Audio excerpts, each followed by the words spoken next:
தினத்திற்குரியவர்களே, பெரியவர்களே, தாய்மார்களே, அல்லாஹ்வின் நல்லடியார்களே,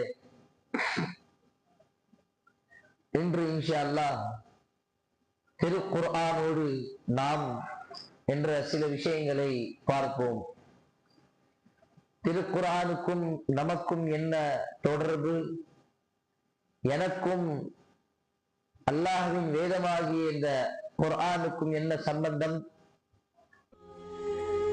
இதை பற்றி ஒவ்வொரு மனிதனும் ஒவ்வொரு முஸ்லிமும் கேள்வி கேட்டு அதற்கான பதில் அவர்களே சொல்லிக் கொடுக்க வேண்டும். இந்த ரமதானுடைய மாதம் நம்ம எல்லோருக்கும் தெரியும், மிகவும் புனிதமிக்க மாதம், அருள்மிக்க மாதம், கண்ணியமிக்க மாதம். இத்துணை நன்மைகளும் பாக்கியமும் நிறைந்த இந்த நாட்களில், இந்த நேரங்களில், இந்த மாதத்தில், இந்த காலத்தில் அல்லாஹ் ரப்புல் ஆலமீன் எதற்கு சிறப்பு கொடுத்திருக்கிறார்? என்ன காரணம்? எதற்காக இந்த ரமதானுடைய மாதத்திலும் இந்த லைலத்துல் கத்ர் என்று சொல்லக்கூடிய இந்த புனிதமிக்க இந்த இரவில் அல்லாஹ் சிறப்பை கொடுத்திருக்கிறார்?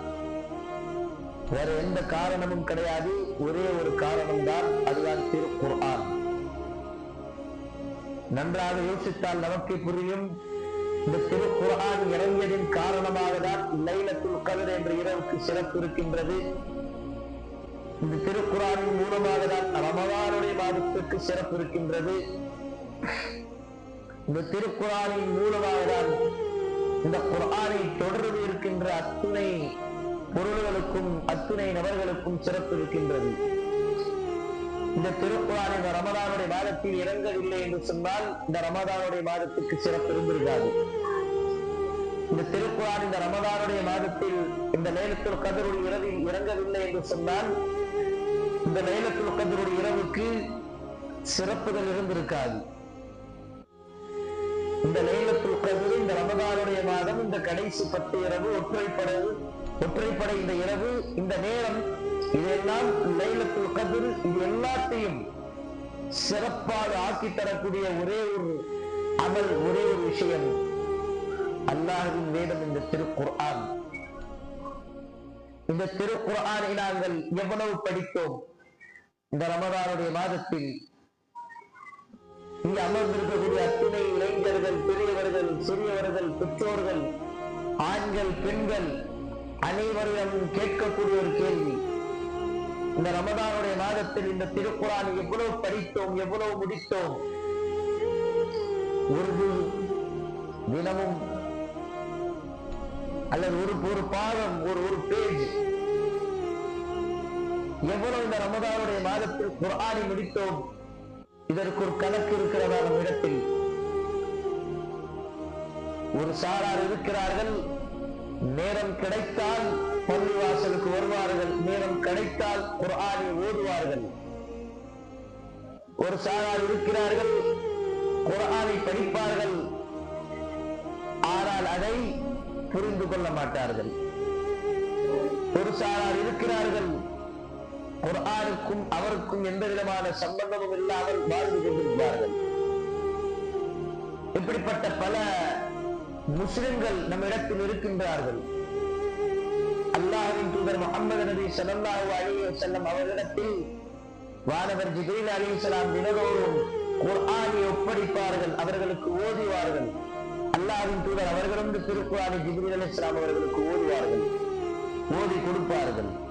இப்படிதான் ரசூலுல்லாஹ்வுடைய காலங்கள் இருந்தது. இந்த ரமதானுடைய மாதத்தில் இந்த திருக்குர்ஆனை நாங்கள் படிக்க முயற்சி எடுத்தோமா? இதற்கு நாங்கள் முதலில் பதில் சொல்ல வேண்டும். இங்க இருக்கக்கூடிய துணை முஸ்லிம்களுக்கு, இங்க இருக்கக்கூடிய துணை இளைஞர்களுக்கு, பெரியவர்களுக்கு, பிள்ளைகளுக்கு, ஆண்களுக்கு, பெண்களுக்கு குர்ஆனை நன்றாக படிக்க தெரியும். எத்துணை முஸ்லிம்களுக்கு தெரியும்? விரல் விட்டு எண்ணக்கூடிய அளவுக்கு தான் நம்மளுடைய எண்ணிக்கை இருக்கும். அல்லாஹ்வின் தூதர் அவர்களுடைய காலத்தில் சஹாபாக்கள் எப்படி இருந்தார்கள்?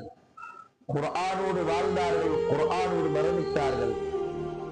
நாம் குர்ஆனை படிப்பதும் கிடையாது, அதை எடுத்து வைப்பதும் கிடையாது, சிந்திப்பதும் கிடையாது, அதை பற்றி ஆய்வு செய்வதும் கிடையாது, அதை பற்றி தேடுவதும் கிடையாது, அதை கற்றுக் கொடுப்பதற்காக கற்றுக் கொள்வதற்காக முயற்சி எடுப்பதும் கிடையாது. இந்த திருக்குரானை படிக்காமல் இந்த ரமதானில் நாங்கள் இருக்கின்றோம் என்று சொன்னால் எவ்வளவு மோசமான ஒரு செயல் இது. இன்னும் ஒரு சாரார் இருக்கிறார்கள், முஸ்லிம்களில் சிலர், அவருக்கும் இந்த ரமதானுடைய மாதத்திற்கும் என்ன தொடர்பு இருக்கிறது என்று சொன்னால் ஒரு சந்தோஷம். முஸ்லிம்கள் இந்த ரமதானுடைய மாதத்தில் அவர்களுக்கும் என்ன தொடர்பு? ஒரு சந்தோஷம். மக்களோடு இருக்கலாம், நண்பர்களோடு இருக்கலாம், டீக்கடையில் இருக்கலாம், சஹரில் இஃப்தாரில் இருக்கலாம். இப்படிதான் நம்மளுடைய நிலைமைகள் இருக்கின்றது.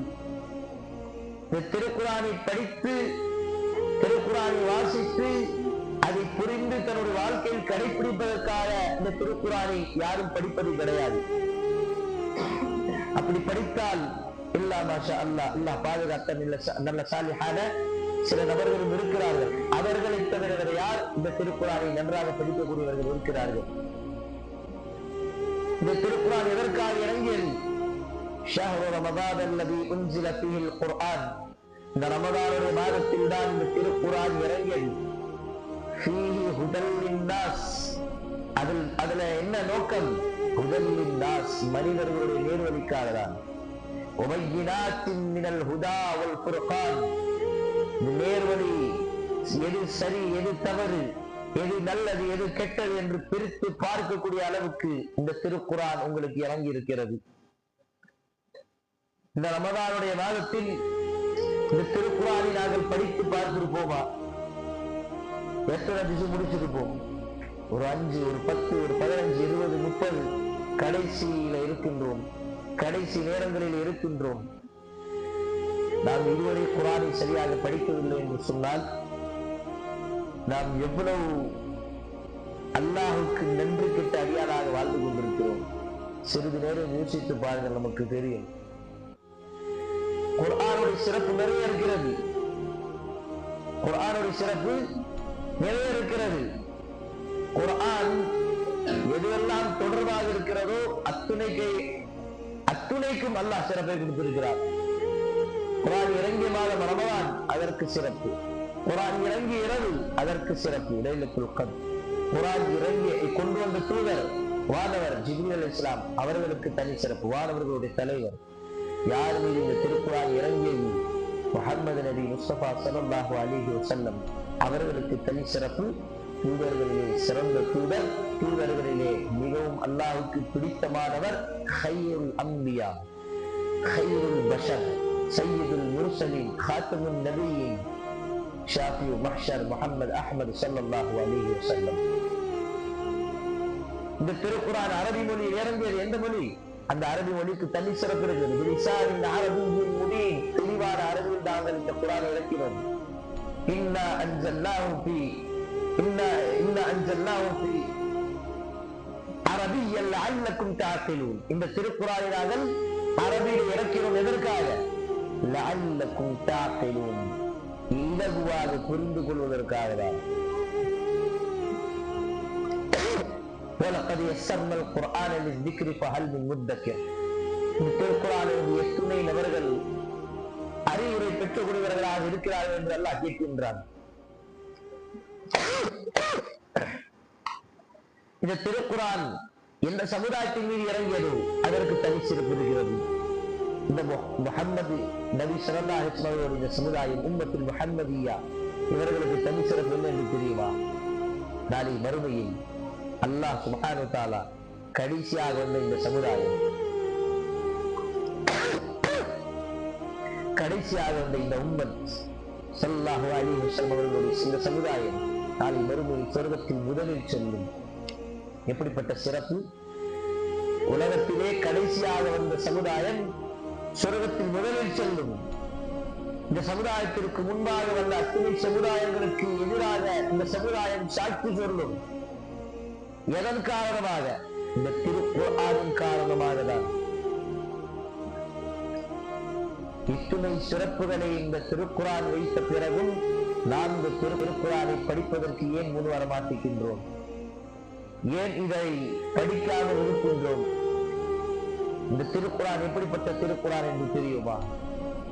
மலைகளும் வானங்களும் பூமிகளும் இந்த திருக்குரானை தன்னிடத்தில் ஏற்ப மறுத்தார்கள். இன்னா அரத்னல் அமானத அலா ஸமாவாத்தி வல் அர்தி வல் ஜிபால் فأبين أن يحملنها وأشفقن منها وحملها الإنسان إنه كان ظلوما كفارا. அல்லாஹ் சுப்ஹானஹு வ தஆலா எப்படி சொல்லுகின்றான்? இன்னா அரத்னல் அமானா, இந்த அமானத்தை நாங்கள் ஒப்படைத்தோம். யாருக்கு? அல் ஜிபால் அஸ்ஸமாவாத் வல் அர்த், வானங்களுக்கு, இந்த பூமிகளுக்கு. இவர்கள் மறுத்தார்கள். அதிலிருந்து பயந்தார்கள். இன்னல் இன்சான லதலூமுன். அல்லாஹ் எப்படி சொல்லுகின்றான்? இந்த அடியான் எவ்வளவு நன்றி கெட்டவனாக இருக்கின்றான், எவ்வளவு அநியாயக்காரனாக இருக்கின்றான். இந்த வானங்கள், இந்த பூமி மறுத்ததை அவன் ஏற்றுக்கொண்டு அதை அவன் புறக்கணிக்கின்றான். ஏற்ற பின்பு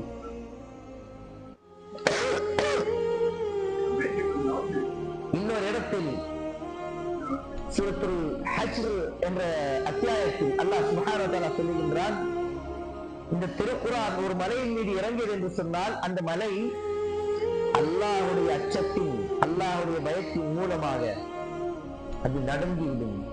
அந்த மலை தூள் தூளாகிவிடும். முத்தசத்தியன் மின் ஹஷ்யத்தில்லாஹ், அல்லாஹ்வுடைய பயத்தோடு அந்த திருக்குரானை சுமந்த அந்த மலை தூள் தூளாகிவிடும். இந்த திருக்குரானுக்கு இவ்வளவு சிறப்பு பார்த்திருக்கிறோம். ஆனால் நமக்கும் இந்த திருக்குரானுக்கும் என்ன தொடர்பு இருக்கிறது? இந்த திருக்குரானை நாங்கள் தினதோறும் படிக்கின்றோமா? இந்த திருக்குரானை நாங்கள் தினதோறும் வாசித்து பார்த்திருக்கிறோமா? இந்த திருக்குரானை நாங்கள் எப்பயாவது எடுத்து இதில் என்னதான் இருக்கிறது என்று யோசித்து பார்த்திருப்போமா? எனக்குரியவர்களே, பெரியவர்களே, இந்த நேரத்தில் இந்த திருக்குரானை படிக்காதவன் ரமதான் அல்லாத காலங்களில் எப்படி இந்த திருக்குரானை படிக்க முடியும்? அல்லாஹ் கொடுத்த வாய்ப்பை அவன் பயன்படுத்தாதவன் எப்படி ரமதான் அல்லாத காலங்களில் அவன் இந்த அல்லாஹ்வுடைய இந்த திருக்குரானை எடுத்து பார்க்க முடியும்? அல்லாஹ் சொன்னார்கள், ரமதான் வந்துவிட்டது என்று சொன்னால் சொர்க்கத்துடைய கதவுகள் திறக்கப்படும், நரகத்துடைய வாசல்கள் மூடப்படும், ஷைத்தான் விலங்கிடப்படுவான். இதுக்கு என்ன அர்த்தம்? இந்த ஹதீஸ் ஒரு விளக்கம் என்ன என்று தெரியுமா? நாங்கள் என்ன நன்மையான விஷயங்கள் செய்தாலும் அல்லாஹ் அதை இஹ்லாஸான முறையில் இருந்தால் ஏற்றுக்கொள்வான். என்ன பாவம் செய்தாலும் அதை அவகாசம் கொடுத்து பாவ மன்னிப்பு கேட்டால் அதை மன்னித்து விடுவார். இந்த ரமதானுடைய மாதத்தில் நாங்கள் பாவம் செய்தால் உடனடியாக பாவ மன்னிப்பு கேட்டால் அல்லாஹ் அதை என்ன செய்வான்? மன்னித்து விடுவான். எப்படி மன்னிப்பு? அவர்களுக்கு நரகமே கொடுக்காமல் ஒரு மன்னிப்பு. அல்லாஹ் நரகத்தை மூடி வைத்தானே, அதனுடைய வாசல்கள் மூடப்பட்டுள்ளது. இந்த நேரத்தில் அந்த மனிதன் என்ன பாவம் செய்தாலும் அவன் பாவ மன்னிப்பு கேட்டால் போதும், உடனடியாக அல்லாஹ் அவனுக்கு பாவ மன்னிப்பு வழங்கி விடுவான், இஹ்லாஸான முறையில் இருந்தால். அதற்கு சகோதரர்களே, பெரியவர்களே, இந்த திருக்குரானை நாங்கள் தினதோறும் படிக்கின்றோமா? நம்மளுடைய நிலைமை எப்படி இருக்கிறது? திருக்குரானை பற்றி சிறிது நேரம் சிந்தித்து பார்த்தால் நமக்கே தெரியும். ஒரு வார்த்தை சரியாக எனக்கு குரானை படிக்க வராது, ஒரு வசனம் எனக்கு தஜ்வீத் ஒரு அழகாக குரானை படிக்க வராது, ஒரு ஒரு ஒரு அத்தியாயம் என்னால் மனப்பாடம் செய்ய முடியாத அளவுக்கு நான் இருக்கின்றேன். இந்த நிலைமையில் எப்படி அல்லாஹ்வுடைய உதவி இந்த இடத்தில் வரும்? அல்லாஹ்வுடைய மார்க்கத்திற்காக நாங்கள் உதவி செய்தால் தான் அல்லாஹ்வுடைய உதவி வரும். அல்லாஹ்வுடைய இந்த கல்விக்காக, அல்லாஹ்வுடைய இந்த திருக்குரானை படித்தால் தான் அல்லாஹ்வுடைய உதவி வரும். அல்லாஹ்வுடைய பேச்சை கேட்காமல் இருந்து அல்லாஹ் நம்முடைய பேச்சை கேட்பார் என்று சொன்னால் அது எப்படி நியாயம்? நாம் அல்லாஹ்வுடைய பேச்சை கேட்க வேண்டும், அப்பதான் அல்லாஹ் நம்முடைய பேச்சை கேட்பார். இதுதான் எல்லா இடத்திலும் இருக்கக்கூடிய நியாயம். உங்களுடைய வீட்டில் நம்மளுடைய பிள்ளைகளுக்கு இதுதானே சொல்லுவோம். முதல்ல நீ நல்லா படி, அதுக்கப்புறம் தான் நீ சொல்லக்கூடிய, அதுக்கப்புறம் தான் நீ கேட்கக்கூடியது நான் வாங்கி கொடுக்க முடியும். அப்ப இது எப்படி சாத்தியம்? எப்போது சாத்தியம்? நம்மளுடைய பிள்ளைகள் நம்மளுடைய பேச்சை கேட்டு நல்லா படித்தார்கள் என்று சொன்னால் அதுக்கப்புறம் நாம் அவர்களுக்கு வாங்கி கொடுப்போம். இதைதான் அல்லாஹ் சொல்லுகின்றார். முதலில் என்னுடைய பேச்சை கேட்டு, இந்த குர்ஆனுடைய பேச்சை கேட்டு வாழுங்கள். அதற்கு பிறகு எந்த முசீபத்து வந்தாலும், எந்த பிரச்சனைகள் வந்தாலும் அல்லாஹ் அதற்கு உதவி செய்வான். அல்லாஹ் அதற்கு உதவி செய்வான். நாம் அல்லாஹுக்கு மாறு செய்து குர்ஆனை படிக்காமல், குர்ஆனை சிந்திக்காமல் அதுக்கப்புறம் அல்லாஹுடைய உதவி வரும் என்று சொன்னால் இது ஒரு முட்டாள்தனம். அல்லாஹுடைய உதவி வராது. இது நான் சொல்லவில்லை, அல்லாஹ் சொல்லுகின்றான். இன்னல்லாஹ லா யுகய்யிரு மா பிகௌமின் ஹத்தா யுகய்யிரு மா பிஅன்ஃபுஸிஹிம். நிச்சயமாக எந்த சமுதாயம் தன்னுடைய நிலைமையை மாற்றிக் கொள்ளவில்லையோ அதுவரை அந்த சமுதாயத்துடைய நிலைமையை அல்லாஹ் மாற்றிவிட மாட்டான். நாங்கள் நம்மளுடைய நிலைமை மாற்றிவிட வேண்டும். எப்படிப்பட்ட நிலைமையில் இருக்கின்றோம்? பித்னாக்களிலும் குழப்பங்களிலும் குர்ஆனை மறந்துவிட்டு, சுன்னாக்களை மறந்துவிட்டு, அல்லாஹ்வை மறந்துவிட்டு, இஸ்லாத்துக்கும் நமக்கும் தொடர்பு இல்லாமல், பள்ளிவாசலுக்கும் எனக்கும் தொடர்பு இல்லாமல், மார்க்கத்திற்கும் எனக்கும் சம்பந்தம் இல்லாமல் இப்படிதான் நம்மளுடைய வாழ்க்கை நாங்கள் கழிக்கின்றோம்.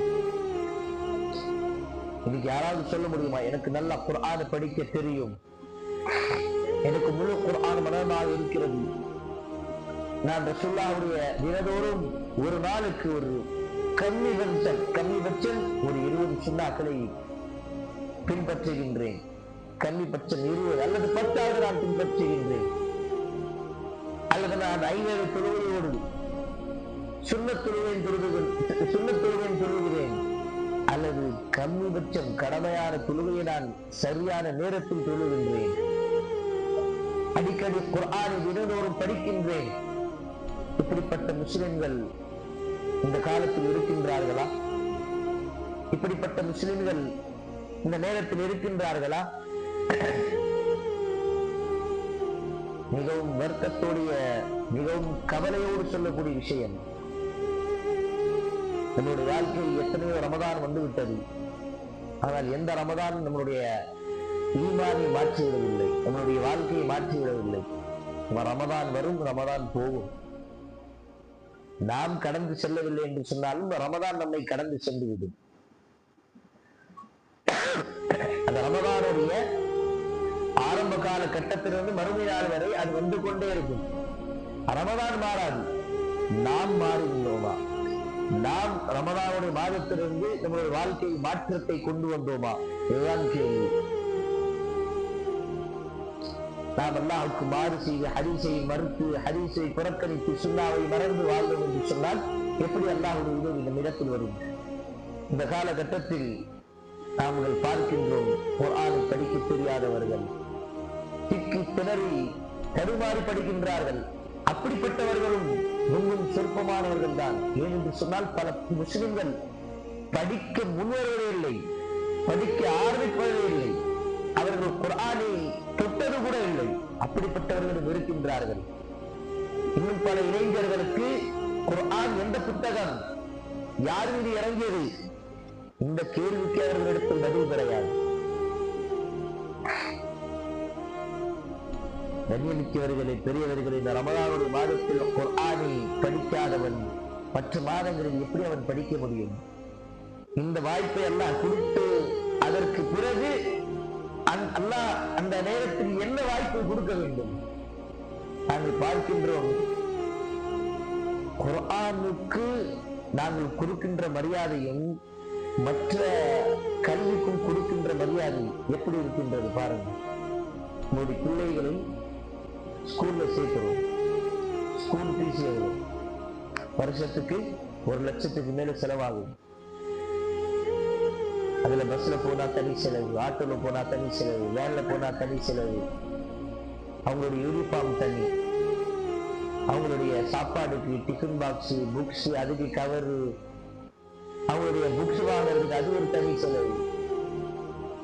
அவர்களை திடீர்னு ஒரு ப்ராஜெக்ட், ஒரு அசைன்மெண்ட், திடீர்னு ஏதாச்சும் ஒரு கல்ச்சரல், அதற்கு ஒரு தனி செலவு. வருடத்துக்கு நம்மளுடைய ஒரு பிள்ளைக்கு எத்தனை செலவு செய்து என்ன கற்றுக் கொடுக்கின்றோம்? A for apple, B for ball. English போன்ற இந்த புத்தகம், இந்த கல்விதான் நாங்கள் கற்றுக் கொள்கின்றோம். இது தவறு என்று சொல்லவில்லை. ஆனால் நாங்கள் இதற்கு கொடுக்கின்ற மரியாதை, கண்ணியம், இதற்கு கொடுக்கின்ற முக்கியத்துவம் குர்ஆனுக்கு கொடுப்பதில்லை. அலிஃப் பாத்தா என்ற வார்த்தை அரபியில் எத்தனை எழுத்துகள் இருக்கின்றது? எத்தனை முஸ்லிம்களுக்கு தெரியும்? இங்கிலீஷ் எத்தனை எழுத்து இருக்குது? உடனடியா சொல்லுவோம் 26.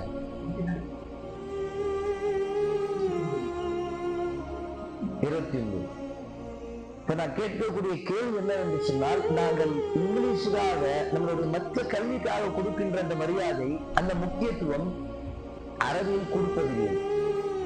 இந்த ஸ்கூலுக்காக நம்மளுடைய செய்கின்ற இந்த முயற்சிகள் பிள்ளைகளுக்கு குர்ஆனை கற்றுக் கொடுப்பதற்காக முன்வரவில்லை.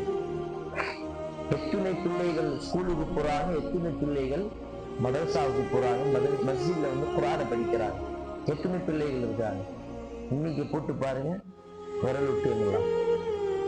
ஸ்கூல்ல 10 ஸ்டாண்டர்ட் வரையும் படிக்கக்கூடிய மாணவர்கள் இருக்கிறார் என்று சொன்னால், ஒரு 5வது படிக்கக்கூடிய மாணவர்கள், ஒரு 5வது ஸ்டாண்டர்ட்ல படிக்கக்கூடிய வகுப்பில் படிக்கக்கூடிய 2 பிரிவு, 3 பிரிவு, ஒவ்வொரு பிரிவிலும் 40, 50, 60 பிள்ளைகள். ஆனால் அது அப்படியே மதரசாவின் பக்கம் வரும்பொழுது குர்ஆனை பற்றி, குர்ஆனை மனனம் செய்யக்கூடியவர்கள் மொத்தம் எண்ணிக்கை மாணவர்கள் 30 தான். நம்முடைய கண்ணியம் இந்த குர்ஆனுக்காக ஒரே ஒரு கேள்விதான், இந்த குர்ஆன் அந்த இங்கிலீஷுடைய கல்வியை விட அவ்வளவு மோசமாக விட்டதா நம்முடைய பார்வையில்? நம்முடைய பார்வையில் இந்த உலக கல்வி, இந்த ஹிஸ்டரி, சயின்ஸ், ஜியோகிராபி, இந்த இங்கிலீஷ், இந்த தமிழ், இதை விட மிகவும் கேவலமாக இந்த குர்ஆன் ஆகிவிட்டதா? ஏன் இதற்கு நமக்கு மரியாதை இல்லை, கண்ணியம் இல்லை, அவ்வளவு முக்கியம் இல்லை? அவ்வளவு சிறப்பு நமக்கு தெரியும், பயான்ல நிறைய கேட்போம், குர்ஆனுக்கு அவ்வளவு சிறப்பு, குர்ஆனை படிச்சு அவ்வளவு நன்மை. ஏன் முன்வர மாட்டேங்கிறோம்? நம்முடைய பார்வையில் எது முன்னாடி இருக்கிறதோ அதை தான் நாங்கள் தேர்ந்தெடுக்கின்றோம். இங்கிலீஷை படிச்சா உடனடியே வேலை கிடைக்கும், ஸ்கூல்ல படிச்சு டிகிரி படிச்சா நல்ல சம்பளம் கிடைக்கும். குர்ஆனை படிச்சா என்னப்பா கிடைக்கும்? அதுல என்ன லாபம் இருக்கு? அதுல என்ன வருமானம் இருக்கு? அது என்ன சம்பாதித்தம் இருக்குது? அது என்ன அவங்களுக்கு எதிர்காலம் இருக்குது? இப்படிதான் நம்ம கேள்வி கேட்போம். அதாவது அப்படிதான் நம்மளுடைய நிலைமை இருக்கிறது. வீட்டுல நிறைய பிள்ளை நல்ல சேட்டப் பண்றான், அப்படியா எடுத்து மதரசால போடுங்க. வீட்டு பிள்ளைக்கு எத்தீமா இருக்கிறான், மிஸ்கீனா இருக்கிறான், ஏழையாக இருக்கிறான், அப்படியா மதரசால போடுங்க, அவங்க பார்த்துப்பாங்க. ஏழை மக்களாக, எத்தீம் மக்களாக, பிள்ளைகளாக, புத்தி சரியில்லாத, ஞாபகம் சக்தி கம்மி இருக்கக்கூடிய பிள்ளைகள், சேட்டை செய்யக்கூடிய பிள்ளைகள், இப்படிப்பட்டவர்களை தேர்ந்தெடுத்துதான் அந்த மதரசாவுக்கு அனுப்புறோம். நம்ம இதான் உண்மை. இன்னைக்கு பாருங்க, பள்ளிவாசல் ஒரு இமாம் தேவை அப்படின்னா எத்தனை மாதங்களுக்கு முன்பாகவே நம்ம ஒரு மசூரா போடுறோம். பள்ளிவாசல ஒரு இமாம் தேவை, ஒரு நல்ல ஹாஃபிஸ் வேணும். நம்ம பள்ளிவாசல் இருக்கின்ற மாணவர்களை நான் ஏன் உருவாக்கவில்லை? ஒவ்வொரு தெருவிலும் ஒவ்வொரு ஹாஃபிஸாக இருக்க வேண்டுமா இல்லையா? மற்றவர்களை விடுங்க, என்னுடைய பிள்ளை நான் ஏன் உருவாக்கவில்லை? பள்ளிவாசலுடைய ஜமாத் தலைவர்களும், ஜமாத்து நிர்வாகிகளும், பள்ளிவாசலுடைய மஹல்லா வாசிகளும், ஒவ்வொரு நபர்களும் இந்த மாதிரி சேர்ந்து கூட்டத்தோடு சில பிள்ளைகளை நாங்கள் ஹாஃபிஸாக உருவாக்கும், சில பிள்ளைகளை ஆய்வாக உருவாக்கும், சில பிள்ளைகள் அதற்கு பிறகு டாக்டர் ஆக்குவோம், இன்ஜினியர் ஆக்குவோம். இப்படி நாம் நம்முடைய பிள்ளைகளை அடுத்த தலைவரில் நாங்கள் ஏன் உருவாக்கவில்லை? ஏன் இதற்கு முன்வர மாட்டேங்கின்றோம்? உங்களுடைய கண்களுக்கு முன்னால் ஐடி ஃபீல்ட்ல போனா இவ்வளவு நிறைய சம்பளம், அதுக்கு படிக்கட்டுமே. இப்ப யார் இப்ப இங்கிலீஷ் படிச்சு, யார் இப்ப அரபி படிச்சுட்டு பெரிய சம்பளம் வாங்குறாங்க? யார் இப்ப குர்ஆனை படிச்சுட்டு நல்ல வாழ்க்கையில் இருக்காங்க? இதுதான் நம்மளுடைய பார்வை. அப்ப குர்ஆன் படிக்கக்கூடியவர் நம்மளுடைய பார்வையில் ஒரு ஐடி ஃபீல்டுல, ஐடி கம்பெனியில வேலை செய்யக்கூடியவர்களை விட மிகவும் மோசமானவர் நம்மளுடைய பார்வை. இதான் நம்மளுடைய கண்ணோட்டம். குர்ஆன் படிக்கக்கூடியவன், தொழிற்கக்கூடியவன், ஒரு 15 ஒரு 20 சம்பளம், ஒரு 10 தான், ஒரு 20 ரொம்ப கம்மியான பள்ளிவாசல் தான். இப்படி வாங்கக்கூடிய சம்பளம், இவருடைய வருமானம் என்ன இருக்கும்? என்னுடைய பையன் இங்கிலீஷ் படிச்சுட்டு இன்னைக்கு வெளிநாட்டில் சம்பாதிக்கின்றார், அது பெருசா? என்னுடைய பிள்ளை வெளிநாட்டிலே சம்பாதித்துக் கொண்டு பெரிய லாபத்தை, பெரிய வியாபாரத்தில் இருக்கின்றான், அது கண்ணியமா? இந்த திருக்குர்ஆன் மூலமாக நாளின் வறுமையில் அவர் இந்த பெற்றோர்களுக்கு கிடைக்கக்கூடிய கண்ணியம் அது பெருசா? நம்முடைய பார்வையில் எது முன்னாடி இருக்கிறது? எது சீக்கிரமாக கிடைக்குமோ அதுதான் முன்னாடி இருக்கிறது. அதனால்தான் இந்த இங்கிலீஷுக்கு, இந்த தமிழுக்கு, இந்த மற்ற கல்விக்கு அவ்வளவு முக்கியத்துவம் கொடுப்போம். ஆனால் நாம் நம்முடைய பிள்ளைகளை உருவாக்க மாட்டோம்.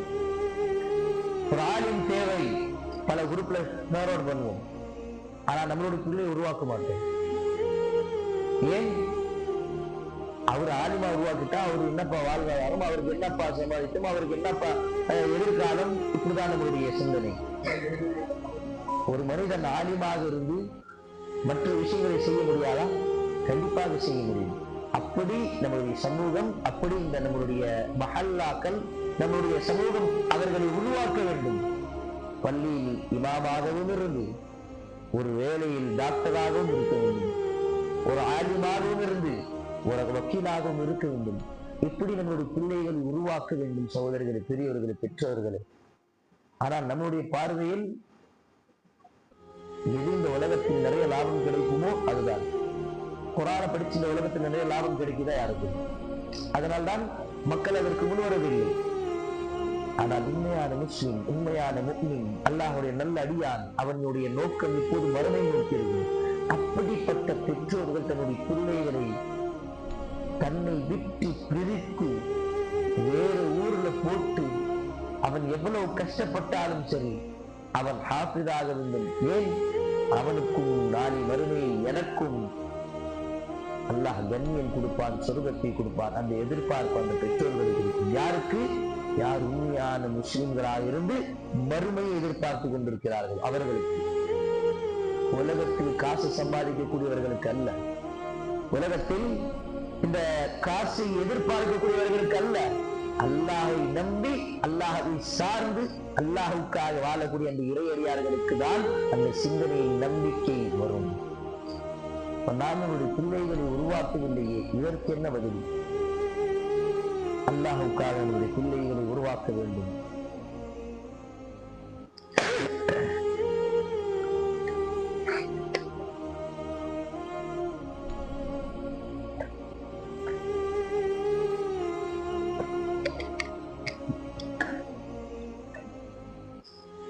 கண்ணியத்திற்குரியவர்களே, பெரியவர்களே, அல்லாஹ்வின் நல்லடியார்களே,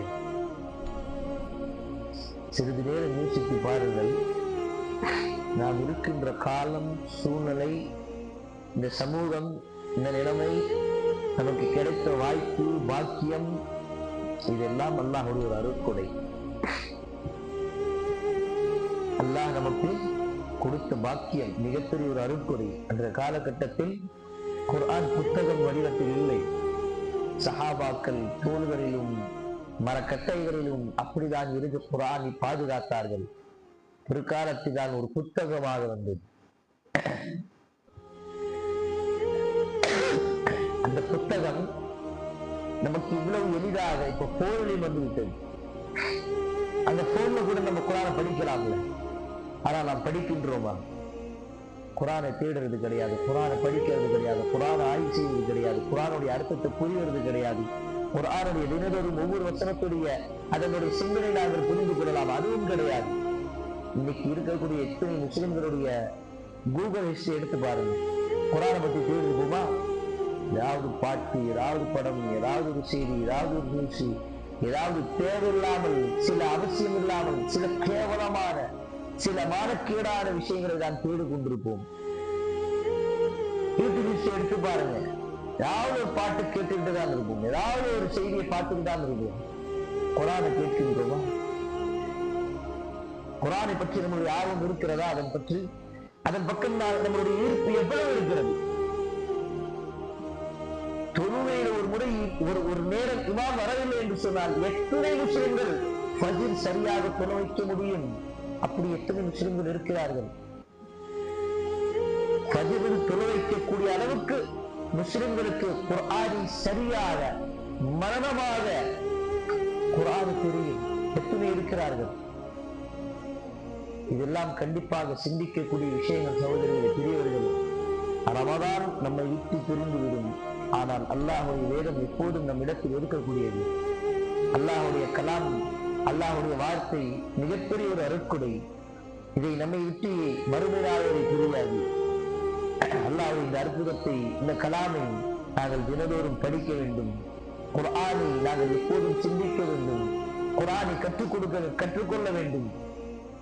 நாம் குர்ஆனை கற்றுக்கொள்வதற்காகவும் முயற்சி எடுப்பதில்லை. ஆனா மற்ற விஷயங்களை நல்லா முயற்சி எடுப்போம்.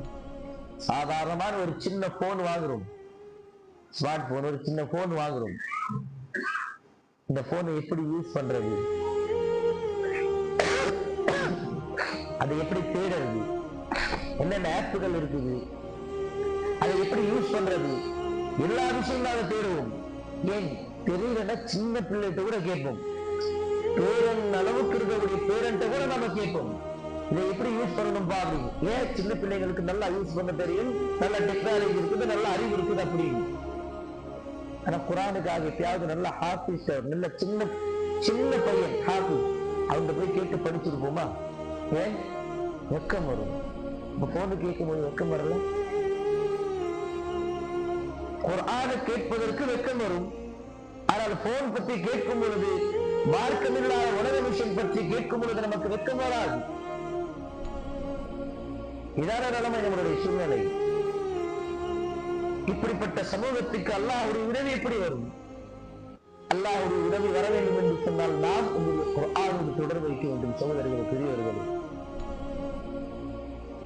குர்ஆனுக்கு கொடுக்கக்கூடிய முக்கியத்துவம் நம்முடைய எத்துணை முஸ்லிம்கள், சின்ன சின்ன பிள்ளைகள் குர்ஆனை அழகாக படிக்கின்றார்கள். அவர்களை பார்த்து நாங்களும் கற்றுக்கொள்வோம் அப்படின்னு ஒரு ஆர்வம் வருகிறதா நம்மிடத்தில்? அதுவும் கிடையாது. இங்கிலீஷ்ல இருக்கக்கூடிய மற்ற மொழிகளுக்கு, இங்கிலீஷ் மட்டுமல்ல தமிழ்ல எடுத்துப்போம். தமிழ்ல ஒரு வார்த்தை தவறாக சொல்லிவிட்டால், இங்கிலீஷ்ல ஒரு வார்த்தை தவறாக சொல்லிவிட்டால் நாங்கள் சிரித்து அவர்களை கலாய்க்கின்றோம், அவர்களை கேலி கிண்டல் செய்கின்றோம். சின்ன வார்த்தை படிக்க வரல, என்னத்த நீங்க படிச்சீங்க, என்னத்த நீங்க ஸ்கூலுக்கு போனீங்க அப்படின்னு அவர்களை சிரித்து அவர்களை கேலி கிண்டல் செய்யறோமா அல்லவா? யோசித்து பாருங்கள். அல்லாஹ்வுடைய வார்த்தை சரியாக எனக்கு படிக்க வராது. அல்லாஹ் இறக்கிய இந்த திருக்குர்ஆன் எனக்கு சரியா படிக்க வராது. இந்த கேவலமான விஷயத்தை யாரிடம் போய் சொல்ல முடியும்? ஆயத்துல் குர்சி நமக்கு தெரியுமா? மனப்பாடமா இருக்குமா நமக்கு?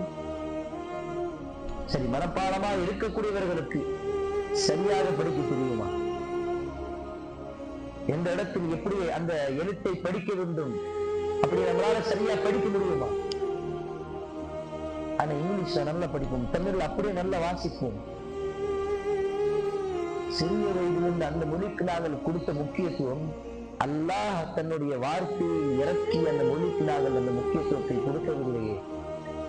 நாளை மறுமையில் அல்லாஹ் என்ன கேட்பான்? இங்கிலீஷ் படிச்சீங்களா இல்லையா, ஸ்கூலுக்கு போனீங்களா இல்லையா, இதை கேட்பானா? தமிழ் படிச்சீங்களா இல்லையா, அல்லாஹ் இதை கேட்பானா? குர்ஆன் படிச்சீங்களா இல்லையா, அல்லாஹ் இதைதான் கேட்பான். ஸ்கூலுக்கு போனீங்களா இல்லையா, அல்லாஹ் இதை கேட்க மாட்டான். தொழுகைக்கு போனீங்களா இல்லையா, அல்லாஹ் இதை கேட்பான். சிறிது நேரம் யோசித்து பாருங்கள் பெரியவர்களே, பெற்றோர்களே. நம்முடைய பிள்ளைகளை நாங்கள் இந்த உலக வாழ்க்கைக்காக நாங்கள் எவ்வளவு அர்ப்பணிக்கின்றோம். அவர்களுக்கு குர்ஆனை பற்றி கற்றுக் கொடுக்கவில்லை என்று சொன்னால் நாளை மறுமையில் நமக்கு எதிராக சொல்லுவார்கள். அந்த நேரத்தில் நம்மளுடைய நிலைமை எப்படி இருக்கும்? அல்லாஹ் தூதர் முஹம்மது நபி ஸல்லல்லாஹு அலைஹி வஸல்லம் அவர்களுடைய திருக்குர்ஆனுடைய சில வசனங்கள் இறங்குகின்றது. யௌம யஃபிர்ருல் மர்உ மின் அஹீஹி வ உம்மிஹி வ அபீஹி வ ஸாஹிபதிஹி வ பனீஹி லிகுல்லி இம்ரிஇன் மின்ஹும் யௌமஇதின் ஷஅனுன் யுக்னீஹி. இந்த நாள் எப்படிப்பட்ட நாள் என்று தெரியுமா? பிள்ளைகள், மனைவி, பெற்றோர்கள், சகோதரர்கள், தோழர்கள், நண்பர்கள் எல்லோரும் விரைந்து ஓடுவார்கள். எந்த மனிதனும் கூட இருக்க மாட்டாங்க, எல்லாம் ஓடுவாங்க. என்னிடத்திலிருந்து இருக்கக்கூடிய நன்மை கேட்டுடுவாரோன்னு பயந்து ஓடுவாங்கல்ல. இந்த உலகத்தில் நாங்கள் என்னுடைய பிள்ளையை அவ்வளவு பாதுகாப்பாக வளர்த்திருக்கலாம், உங்களுடைய பெற்றோர்களை அவ்வளவு கவனமாக வளர்த்திருக்கலாம், என்னுடைய கணவன் என்னுடைய மனைவியை நான் அவ்வளவு பாசமாக பார்த்திருக்கலாம். ஆனால் நாளை மறுமையில் இந்த பாசம், இந்த அன்பு, இந்த பாதுகாப்பு எதுவும் நமக்கு பயனளிக்காது. நம்மை பார்த்தவுடன் அவங்கதான் முதல்ல ஓடுவாங்க. உங்களுடைய பிள்ளைகள் வந்து சொல்லுவார்கள் அல்லாஹ் இடத்தில், யா அல்லாஹ், என்னுடைய பிள்ளைகள், என்னுடைய பெற்றோர்கள், எங்களுடைய தலைவர்கள், எங்களுடைய பெரியவர்கள், இவர்கள் செய்த பாவம் என்ன தெரியுமா? நாங்கள் இந்த நரகத்தில் இருக்கின்றோம் என்று சொன்னால் அதற்கு காரணம் யாரு தெரியுமா? இதோ பெற்றோர்கள், இதோ பெரியவர்கள், இதோ தலைவர்கள் தான். அல்லாஹ் சொல்லுவான், இந்த நேரத்தில் நீங்களும் நரகத்துக்கு போங்க, உங்களை வழி தவறிவிட்ட உங்களுடைய பெற்றோர்கள், தலைவர்கள், பெரியவர்கள் அவர்களையும் கொண்டு நரகத்தில் போங்க.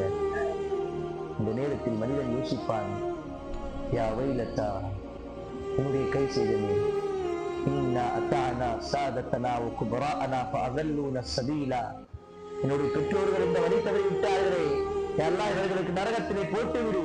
ரப்பனா ஆதீஹிம் பிஅஃபைனி மினல் அஸாப், இவர்களுக்கு 2 மடங்கு தண்டனை குறையா அல்லாஹ் என்று இந்த பிள்ளைகள் நாளை மறுமையில் நரகத்தில் சொல்லுவார்கள். ஏன்? அந்த பிள்ளைகளுக்கு நாம் குர்ஆனை பற்றி கற்றுக் கொடுக்கவில்லை, அந்த பிள்ளைகளுக்கு நாம் இஸ்லாத்தை பற்றி அறிமுகம் செய்யவில்லை, என்னுடைய பிள்ளைக்கு நான் ரசூலுல்லாஹ் முஹம்மது நபியை பற்றி சுன்னாக்களை கற்றுக் கொடுக்கவில்லை, அல்லாஹ்வை பற்றி அவர்களுக்கு அறிவு கொடுக்கவில்லை. நாளை மறுமையில் நம்முடைய பிள்ளைகள் இதுதான் சொல்லுவார்கள், என்னென்ன வாங்கி கொடுத்து என்னென்ன கற்றுக் கொடுத்தீங்க, ஏன் அல்லாஹ் பற்றி சொல்லல? இன்னைக்கு நாங்கள் நரகத்தில் உங்களுக்காக தான், உங்கள் காரணமாக தான் இருக்கின்றோமே. எந்த பிள்ளைகள் இந்த உலகத்தில் ரத்தத்தையும் வேர்வையும் சிந்தி, இந்த உலகத்தில் பாவத்துக்கு மேல் பாவத்தை சம்பாதித்து, இந்த உலகத்தில் ஹராமான விஷயங்களை செய்து கொண்டு, கடனை வாங்கி பிள்ளைகளுக்காக தான் வட்டியையும் வாங்கி கொண்டு, இதே பிள்ளைகளுக்காக தான் ஹய்யால் ஸலா ஹய்யால் ஃபலா பாங்கு ஓசை சத்தம் கேட்ட பிறகும் வியாபாரத்திலே காசு பணத்தை சம்பாதித்து பிள்ளைகளுக்காக சேர்த்து வைத்தோம். அதே பிள்ளைகள் நமக்கு எதிராக நாளை மறுமையில் அல்லாஹ்விடம் சொல்லுவார்கள், அல்லாஹ் இவர்களுக்கு நரகத்தில் நிறைய தண்டனை கூடிய அல்லாஹ். சிந்தித்து பாருங்கள், அந்த நிலைமை எப்படி இருக்கும்? நாளை மறுமையில் நம்முடைய பிள்ளைகள் நமக்கு எதிராக சொல்லும் பொழுது யார் நமக்கு உதவி செய்வார்? அல்லாஹ்வும் அந்த பேச்சை கேட்டு நம்மை நரகத்தில் போட்டு விட்டால் என்ன ஆகும்? அல்லாஹு அக்பர். தயவு செய்து நம்முடைய பிள்ளைகளை குர்ஆனோடு உருவாக்குவோம், குர்ஆனோடு தொடர்பு வைக்கக்கூடிய ஒரு மாணவனாக பிள்ளையாக உருவாக்குவோம். இப்போது நாங்கள் செய்யவில்லை என்று சொன்னால் அடுத்த தலைமுறை இந்த திருக்குர்ஆனை படிக்கக்கூடியவராக கூட இருக்க மாட்டார்கள். நமக்கு குர்ஆன் படிக்க வராது, எவ்வளவு கேவலமான விஷயம்.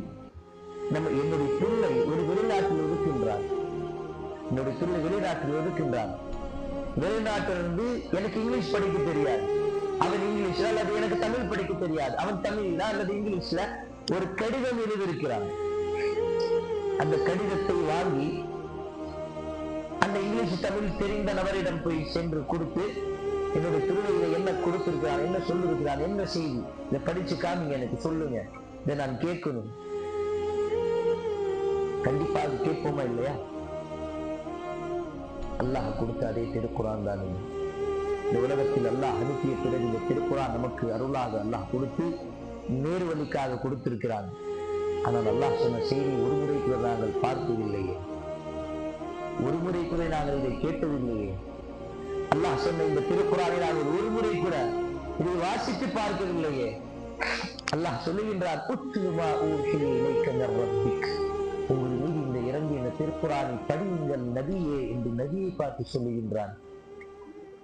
கண்ணியத்திற்குரியவர்களே, பெரியவர்களே, குர்ஆனுக்காக நாங்கள் முக்கியத்துவம் கொடுக்கவில்லை என்று சொன்னால் நாளை மறுமையில் இந்த திருக்குர்ஆன் நமக்கு எதிராக சாட்சி சொல்லும். அல்லாஹ்வின் தூதர் ஸல்லல்லாஹு அலைஹி வஸல்லம் சொன்னார்கள், எவர் இந்த திருக்குர்ஆனை படிக்கவில்லையோ, புறக்கணிக்கிறார்களோ, அவர்களுக்கு இந்த திருக்குர்ஆன்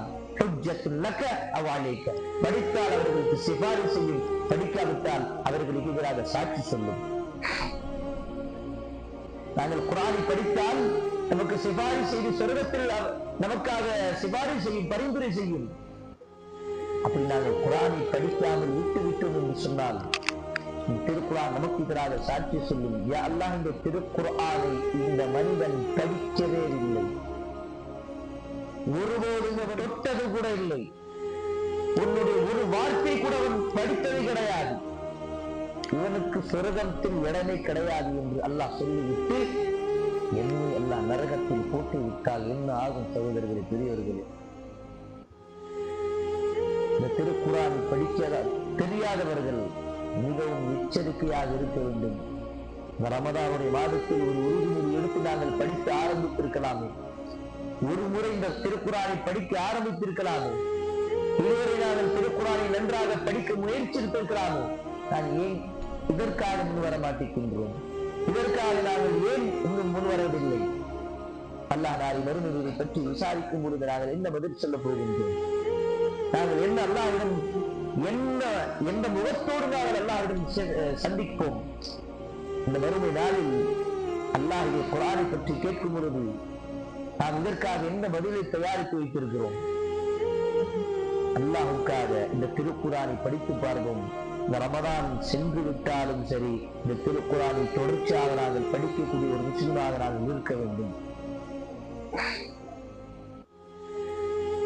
இந்த திருக்குர்ஆனை தன்னுடைய உள்ளத்தில் முழுமையாக ஒரு முஸ்லிம், ஒரு அடியான் அமல்படுத்தி தன்னுடைய வாழ்க்கையை கடைபிடித்தால் எந்த விதமான பிரச்சனையும் வராது. நீங்க பாருங்க, அல்லாஹ் சொன்னார்கள், எந்த வீட்டில் சூரத்துல் பக்ரா படிக்கப்படுகிறதோ தினமும் அந்த வீட்டில் சண்டைகள் இருக்காது, பிரச்சனைகள் இருக்காது, ஷைத்தான் வரமாட்டான். ஷைத்தான் அந்த வீட்டில் வரமாட்டான். அப்ப என்ன அர்த்தம்? சண்டைகள் இருக்காது. ஆனா இன்னைக்கு நம்ம ஒரு வீட்டுல பிரச்சனை, அது காரணம் என்ன? சூரத்துல் பக்ரா படிக்கிறது கிடையாது. ஏன் படிக்கிறது கிடையாது? படிக்க தெரியாது. ஒரு காரணம். அல்லாஹ்விடம் இதுதான் நாங்கள் பதில் சொல்ல போகின்றோமா? படிக்க தெரியாது, இது ஒரு காரணமாக நாங்கள் அல்லாஹ்விடம் நாளை மறுமையில் இதே பதில்தான் அல்லாஹ்விடம் சொல்ல போகின்றோமா? ஆரம்ப காலகட்டத்தில் சஹாபாக்களுடைய வாழ்க்கை வரலாற்றில் நாங்கள் பார்க்கும் பொழுது பல சஹாபாக்கள் குர்ஆனோடு இருப்பார்கள், குர்ஆனோடு மரணித்தார்கள். அப்துல்லாஹ் பின் மஸ்ஊத் ரலியல்லாஹு அவர்கள் எப்போதும் குர்ஆனோடு இருந்து குர்ஆனை பள்ளியில் கற்றுக் கொடுக்கக்கூடியவராக இருந்தார். நம்மளுடைய நிலைமை எப்படி ஆகிவிட்டது என்று சொன்னால், நாம் பள்ளிவாசல்களில் முதலில் வருவதில்லை, வந்தாலும் இந்த ரமதானுடைய மாதத்தில் எப்பயாவது வருவோம். ரமதான் போனா நோன்பு போனா அந்த ரமதானுடைய மாதம் போனா இந்த தொழுகை போன மாதிரிதான், நம்மளுடைய தொழுகை போயிடுச்சு, அப்படிதான் அந்த அர்த்தத்தோடு தான் நாங்கள் முழுமையாக அப்படியே தொழுகை விடுகின்றோம். ரமதானுடைய மாதத்துக்கு பிறகும் நம்மளுடைய அமல்கள் தொடர்ச்சியாக இருக்க வேண்டும். ரமதான் போய்விட்டது என்ற காரணத்திற்காக தொழுகை விடக்கூடாது. ரமதான் போய்விட்டதின் காரணமாக நம்முடைய குர்ஆன் ஓதுதலை நிப்பாட்டக்கூடாது. ரமதான் முடிந்துவிட்டதின் காரணமாக நம்மளுடைய நன்மைகளை குறைக்க கூடாது. இந்த ஒரு மாதம் ட்ரைனிங் தான் அல்லாஹ் 11 மாதங்கள் நமக்கு கொடுக்கின்றான். இந்த ஒரு மாதத்தில் அல்லாஹ் என்ன செய்தி நமக்கு சொல்ல வருகின்றான்? சொல்லுங்கள் பார்ப்போம்.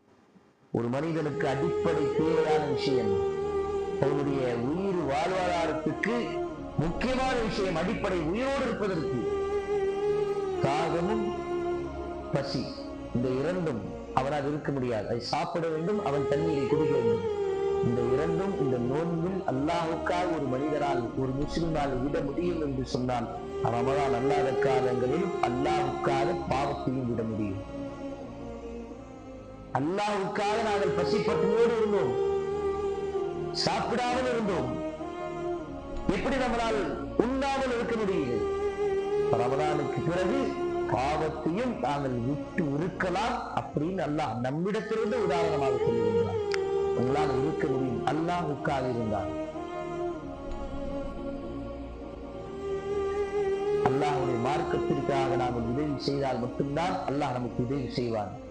நம்மளுடைய நிலைமையை நாங்கள் மாற்றிக்கொள்ளாதவரை அல்லாஹ் நம்மளுடைய நிலைமையை மாற்றிக்கொள்ள மாட்டான்.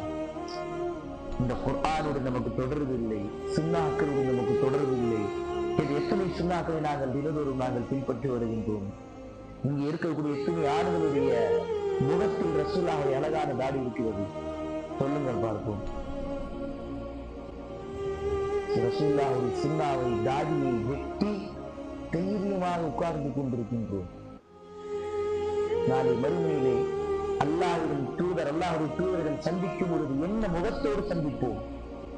அல்லாஹ்வின் தூதருடைய தோழரை அல்லாஹ்வின் தூதர் நேசிக்கவில்லை, அவர்களை போக எனக்கு உங்களை பார்க்க பிடிக்காதுன்னு சொல்லிட்டாங்க. இந்த முகத்தை வச்சு நாளைக்கு மறுமையில் எதை பற்றி அல்லாஹ்வின் தூதரிடம் நாங்கள் பதில் சொல்லுவோம்? அல்லாஹ்வுக்காக சிந்தித்து பாருங்கள். கண்ணியத்திற்குரியவர்களே, பெரியவர்களே, நம்முடைய பிள்ளைகள் ஏதாவது ஒரு தவறு செய்தால் அதை தடுக்க முடியாமல் தான் நாங்கள் இருக்கின்றோம். என்ன ஹராமான விஷயம் செய்தால் பார்ப்பது கிடையாது, கேட்பது கிடையாது. குர்ஆன் ஓதுறானா? கிடையாது. குர்ஆன் ஓத சொல்றோமா? கிடையாது. சுன்னாவை படிக்க சொல்றோமா? சுன்னாவை கடைபிடிக்க சொல்றோமா? கிடையாது. நமக்கு முன்னால் இந்த உலகத்துடைய சில இன்பங்கள், சில சந்தோஷங்கள், அதுதான் நமக்கு முக்கியமாக தெரிகின்றது. உதாரணமாக பாருங்கள், இந்த உலகத்தில் எதெல்லாம் சந்தோஷமாக இருக்கிறதோ அதை நாங்கள் ஹராம் என்று கூட பார்ப்பதில்லை. இந்த உலகத்துல சந்தோஷமா இருக்குது, நமக்கு நல்லா இருக்குது, அதான் நம்ம செய்யும். அது ஹராமா ஹலாலா அது பார்ப்பது கிடையாது. சாதாரணமான ஒரு சின்ன விஷயம். அல்லாஹ்வின் தூதர் சொன்னார்கள், மா அஸ்ஸல மினல் கஅபைனி மினல் இஸாரி ஃபபின்னார். புகாரில் வரக்கூடிய ஹதீஸ். கரண்டை காலுக்கு கீழே இருக்கக்கூடிய ஆடை, அந்த இடம், அந்த கால், அந்த ஆடை நான் மறுமையில் நெருப்பில் இருக்கும். அவ்வளவு கடுமையான எச்சரிக்கை. ஆனால் நாங்கள் தைரியமாக கரண்டை காலுக்கு கீழே பேண்ட் போட்டுதான் பள்ளிவாசலுக்கு வெளியில் இருப்போம். ஏன்? இது நமக்கு நல்லா இருக்குது. பெற்றோர்கள் பிள்ளைகளுக்கு சொல்வார்கள், பேண்ட் கீழே பண்ணுங்க, அப்பதான் ஸ்டைலா இருக்குது. அல்லாஹு அக்பர். சுன்னாக்களை மறந்து வாழ்ந்து விட்டு சுன்னாக்களை இருக்கக்கூடியவர்களாக தான் நாங்கள் இருந்து கொண்டிருக்கிறோம். எத்தனை பிள்ளைகள் தன்னுடைய பிள்ளை பெற்றோர்களுக்கு சொல்ல முடிகிறது, அவ்வளவு தைரியமே இருக்கிறது. பாப்பா வட்டி வாங்காதீங்க, ஹராம். பாட்டு கேட்காதீங்க, ஹராம். இந்த மாதிரி பாவத்தை செய்யாதீர்கள், தவறு சொல்ல முடிகின்றதா? முடியாது. என்று சொன்ன நாங்களே குடும்பத்தோடு பாவத்தை சம்பாதிக்கின்றோம். குடும்பத்தோடு பாட்டையும் படத்தையும் பார்த்து கொண்டிருக்கக்கூடிய ஒரு முஸ்லிம் சமுதாயம் இது. லா இலாஹ இல்லல்லாஹ் முஹம்மது ரசூலுல்லாஹ் என்ற வார்த்தை படிக்கக்கூடிய ஒரு சமுதாயம். ஆனால் இதே சமுதாயம் பாவத்தை செய்து கொண்டிருக்கிறது. முஹம்மது என்ற பெயர் வைத்து இன்று இளைஞர் ஒரு காலேஜில், ஒரு கல்லூரியில் மதுபோதை பயன்படுத்துகின்றார். எந்த முஹம்மது நபி முஸ்தபா ஸல்லல்லாஹு அலைஹி வஸல்லம் இந்த மதுவை தடை செய்து ஹராம் செய்தார்களோ அதே பெயரோடு ஒரு மனிதன், ஒரு இளைஞன் மதுவை தனக்கு இஷ்டப்படி தன்னுடைய வாழ்க்கை, என்னுடைய வாழ்க்கை, நான் எப்படி வேணாலும் வாழலாம் என்று தைரியமாக ஹராமான விஷயங்களை செய்து கொண்டு இந்த உலகத்தில் வாழ்ந்து கொண்டிருக்கின்றான். அவனை தடுக்கக்கூடிய பெற்றோர்களும் இல்லை. அதை தவறு என்று சொல்லக்கூடியவர்கள் பெற்றோர்களும் இஸ்லாத்தில் முழுமையாக இல்லை. அல்லாஹ் மன்னிக்க வேண்டும்.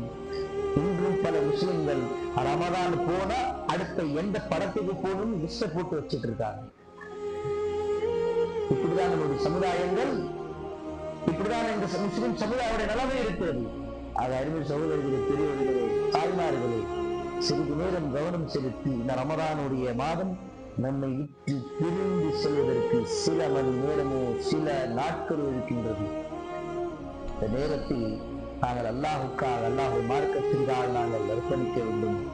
நிறைய குர்ஆனை படியுங்கள், நிறைய ஹதீஸை படியுங்கள், பள்ளிவாசலோடு தொடர்புங்கள், பிள்ளைகளை நல்ல முஸ்லிமாக உருவாக்குங்கள். இஸ்லாம் ஒருபோதும் பிள்ளைகளை டாக்டரோ இன்ஜினியரோ ஆக்கக்கூடாது என்று சொல்லவில்லை. உங்களுடைய பிள்ளைகளை டாக்டர் ஆக்குங்க, இன்ஜினியர் ஆக்குங்க, வக்கீல் ஆக்குங்க, எதுவாலும் ஆக்குங்க, ஹலாலான விஷயத்தில். ஆனால் சிறிதளவு அவர்களை நல்ல முஸ்லிமாக ஆக்கும். நாம் மரணித்த பிறகு என்னுடைய பிள்ளை எனக்காக துவா தெரியாமல் திணறுகின்றார். ஜனாசால என்ன துவா படிக்கணும்? என்னுடைய மரணத்துக்கு பிறகு என்னுடைய கபரில் என்ன துஆ செய்ய வேண்டும்? அந்த நேரத்தில் தான் இமாம் சாப் என்ன போடுவாங்க, இமாம் அந்த துஆ என்ன சொல்லுங்க பாபு.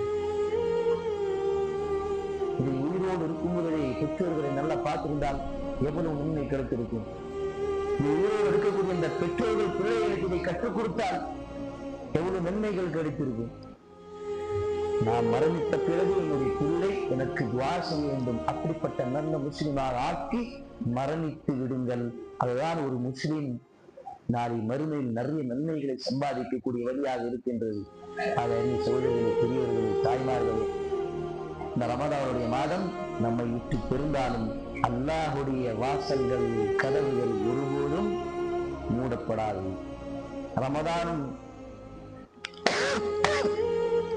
ரமதான் முடிந்து விடலாம், அல்லாஹுடைய ரஹ்மத் முடிந்து விடாது. அல்லாஹுடைய ரஹ்மத், அல்லாஹுடைய கருணை நம் மீது எப்போதும் இருக்கும்.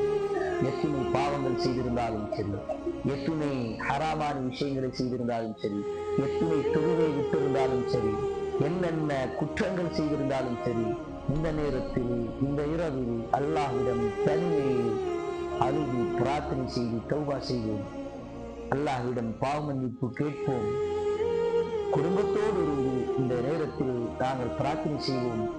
இந்த உலகத்தில் நாங்கள் எப்படி ஒன்றாக இருக்க ஆசைப்படுகின்றோமோ அதே குடும்பத்தில் நாங்கள் மறுமை நாங்கள் ஒன்றாக இருக்க வேண்டுமா அல்லவா? அதற்காக நம்முடைய பிள்ளைகளை, நம்முடைய குடும்பத்தை ஒரு இஸ்லாமிய குடும்பமாக நாங்கள் உருவாக்க வேண்டுமே. அன்பிற்குரியவர்களே, அல்லாஹுக்காக இதற்காக நாங்கள் முயற்சி எடுக்க வேண்டும். அல்ல ரஹ்மான் மனிதருடைய பாவத்தை மன்னித்து நம் அனைவருக்கும் நேர்வதை கொடுத்து இந்த ரமதானுடைய மாதத்தில் நம் அனைவருடைய நல்ல அமல்களை ஏற்றுக்கொண்டு நம் அனைவருக்கும், நம் அனைவருடைய பிள்ளைகளுக்கும் நாளை மறுமையில் குர்ஆனோடு எனக்கும் என்னுடைய பெற்றோர்களுக்கும் நம்முடைய பிள்ளைகளுக்கும் நமக்கும் அல்லாஹ் சுப்ஹானஹு வ தஆலா இந்த கண்ணியத்தை கொடுத்து சொர்க்கத்தில் ஒன்று சேர்ப்பானாக. ஆமீன். وأقول قولي هذا وأستغفر الله لي ولكم ولسائر المسلمين من كل ذنب فاستغفروه إنه هو الغفور الرحيم.